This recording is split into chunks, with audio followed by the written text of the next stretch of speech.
Let's look at hip roll Juji Gatame. It is one of the 4 core basic ways of doing Juji Gatame, at least the way we approach it. You know, you gotta have a systematic way of doing things, and this is one of the 4 basics, so it really works quite well. We see this done a lot in any weight class, in any grappling or fighting sport, but you'll see it a lot in women competitors because they have a stronger hip base, and it's, for some reason, we see a lot of women in Judo and Sambo do this particular type of roll more than the head roll Juji Gatame. Not that, you know, they can't do the head roll Juji Gatame, it's just the way physiologically they're a bit different, and it works that way. So this is one of the things. I also see it a lot in heavyweights, and middle and heavyweights. You'll see this a lot too because of the body size. Okay, again, it's the hip strength and the leg size, and it has a lot to do with it. This is very good to catch a guy with if he's high up on his hands. So if he comes up, and these guys who are high parterre, if they have a lot of wrestling or whatever background, Mike is giving Derek so many opportunities and holes and handles to use here. Hip roll Juji Gatame is a very good choice of how to roll him into the arm lock. So basically, just go ahead, do one. He's going to do it, catches it, and rolls him over. And again, we call it hip roll because you're rolling in the direction of the bottom guy's hip. You're rolling toward his hip, as opposed to a head roll. Can you demo a head roll Juji Gatame so we can see the difference? Here's the head roll Juji Gatame. See, he rolled Mike over his head. Again, the direction we're rolling the guy in. So let's parse it out here a little bit. So we'll do a couple levels. One is pretty basic when Mike's up a little higher, okay? And then the second one, if Mike is lower and Derek tries a head roll, it doesn't quite get it and he has to revert to a hip roll. So we'll do that too. But right now, let's work this. You want to coach it? Sure. Okay, go ahead. So I'm going to start from like the back corner because a lot of times this ends up happening. You're riding the guy and trying to get hooks in, and he's trying to brace back up. That's usually where you'll get the parterre stance. So what we're going to do is we realize he's already going to try and come up, but he's giving you a gift with the arms. So instead of trying to full on just grab onto his back and have him step up, what I'm going to do is take advantage of the fact that he's at that angle. So the first thing is we step over and put one hook in, and usually that gives him the misconception that I'm going to put the other hook in. Okay, so we post, and then I'm going to lace, just like we do with the head roll. I'm going to put that hip hook in with my laced leg. And again, that's his anchor, just like we do the head roll, so it's important to anchor that. Yep. Okay, head goes down, and now I'm on my forearm, and I'm posting on my head.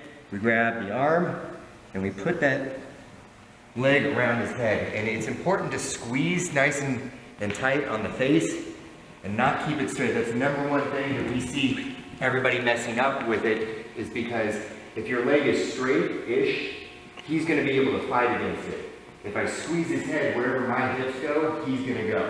So it's like 170 pounds rolling that way with his head, he's going to go that way, okay? Yeah, when you're doing that, what he's talking about, when you hook that leg, it's almost like you're doing an osotogari or a reaping action in the throw.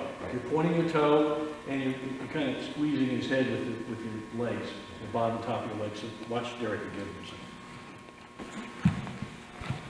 Okay, bring that arm through, squish, and away we go. And the idea here is if you're doing it correctly, when you roll over, that foot that's around his face nicely plants onto the mat. Okay? If you're not doing it correctly, your foot either never touches, he pushes it off, or your heel bounces on the mat. Okay? Notice also when he finishes the roll, Derek comes up onto his buttocks to finish. That's where a lot of people, for some reason the hip roll, they don't finish by coming up enough. Yeah. You'll see that in other variations of Juji Gatame, but not this one. So be sure when you finish the roll, you come up with your buttocks and you finish and roll back and catch it. Yeah. And then again, remember, it doesn't matter what flavor of Juji Gatame you're doing, you know, roll back, head roll, hip roll, Adam's roll, you know, spinning Juji Gatame, they are all the same as spinning Juji Gatame, they're just slightly in different, you know, configurations. This one's like upside down, that's it. Okay, and then you're rolling that way. So finish is always the same. If you finish the same, you control with your legs the same, the move is easy.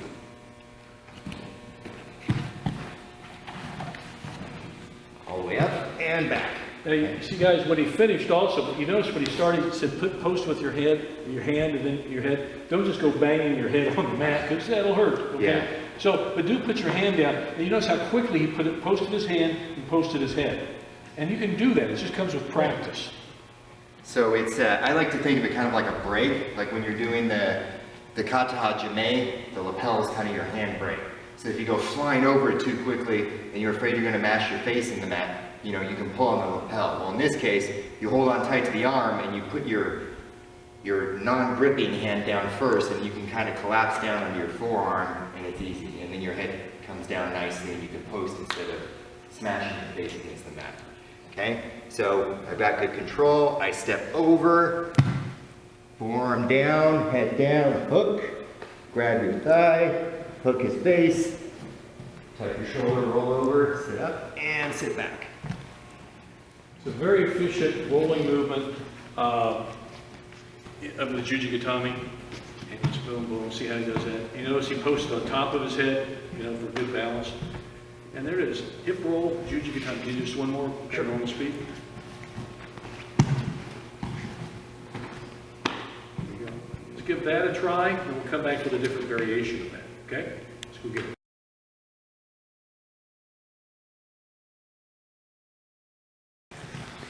Okay, let's take a look now at the hip roll Juji Gatame as a backup, a plan B, okay? Plan B. Derek likes the head roll Juji Gatame. Mike knows he likes it. Derek's going to attack with this. But watch what happens when Derek starts to put his foot on Mike's head and try to do the head roll. Mike slips it off and knocks the head off. So Derek can now put his leg and foot under Mike's head and do the hip roll, so he can change directions. So watch, you're basically changing directions from a head roll Juji Gatame to a hip roll Juji Gatame. So kind of do one just to kind of go through it, you know. He tries that, and Mike, go get it. Slip it off, there you go, and do it again. Mike, be a little more aggressive and slip it off this time. Be mean to him. So Mike slipped that off, there you go, and he had to change. See what he did? Sometimes the guy will do that, he'll shut the head, your leg off. And in this case, this is a good plan B. You want to coach it through? Sure. So this is where coach is always telling us to be patient, okay? This is a perfect example of it. We've got the position. There's no reason to give up just because the head roll isn't materializing. So you've got his arm, you've got your feet where they're supposed to be, you have control of everything you need to. He will get out when he thinks of getting out. Don't let him get out just because whatever move that you're doing isn't working. There's something else there that you can follow up with. And this is probably my perfect example of it. Okay, so when I come through here, I'm moving through and I'm doing everything that I would to get the head roll. Most of the time I'm even wanting the head roll. I pop through like that. I'm trying to get my foot there, and he's doing a good job of pushing my foot off. Another way would be if they actually like jack their head up real high. Either way, you're not going to get a head roll with that. It doesn't matter which way he goes. What I'm going to do is I'm just going to slip that foot in front of his face and squish again. Okay? And then we roll right over. You notice he changed the direction of the roll. He was going to roll over head roll. Now he's rolling to the direction of Mike's hip instead of the head.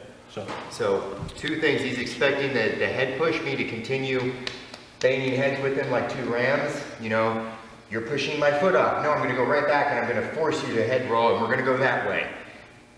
But I'm not. I go the opposite direction. I go underneath his face and I roll him this way. So he can't defend both the front of his face, the back of his head, and two different directions.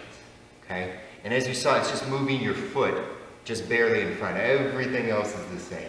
So don't give up. Don't sell out for one thing. If it's not working, wait and see how he's reacting and then take advantage of it. In this case, and you'll be surprised how many times this happens. You're trying to head roll him. He's pushing with his head. And you're like, why isn't it working? You're like, oh, okay, he's pushing with his head. I'll just head roll. Okay? So come back through, post with the head, scoop the arm. I'm pushing down super hard. He gets my foot off of his face. I'm going to hook and then roll right back. And that's the first heel. Shuck that foot off the face just like Mike did there. Or, as Derek said earlier, he might pop up and keep you from, you know, because of the strength of his neck and upper body, trying to keep you from rolling him over his head. So Mike, can you do that this time? Yeah, so watch, and this is a common thing too. So Derek's doing the head roll, and Mike posts up, there. That happens a lot. He says, no, I'm not buying that. Okay, I'll take you the other direction. So have that plan B ready, and how you have that plan B ready is, like he talked about, posting on the top of the head and being balanced there. I had a field of vision now. Can you do that again real quick here? When he comes in, he's doing it, again, he's starting his hip roll. Now see, he's on his head, and he's looking. He has a field of vision here. He's seeing what Mike's doing, okay? And he can, you know, and he sees that's not, Mike's not buying it, it pops up. Okay, I see that, and I can change directions. So don't be in a hurry. Post on that head, balance yourself, and be stable. It's kind of like, it's like a ride in wrestling. You're riding them for control to you know, to beat them with whatever move you want to do. Okay. So, all right, let's do one more, and then let you practice. Just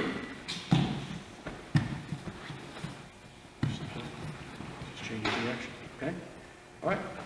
I've got good control. I step over, forearm down, head down, hook, grab your thigh, hook his face, tuck your shoulder, roll over, sit up, and sit back. There it is. Hip roll, Juji Gatame. Can you do just one more at normal speed?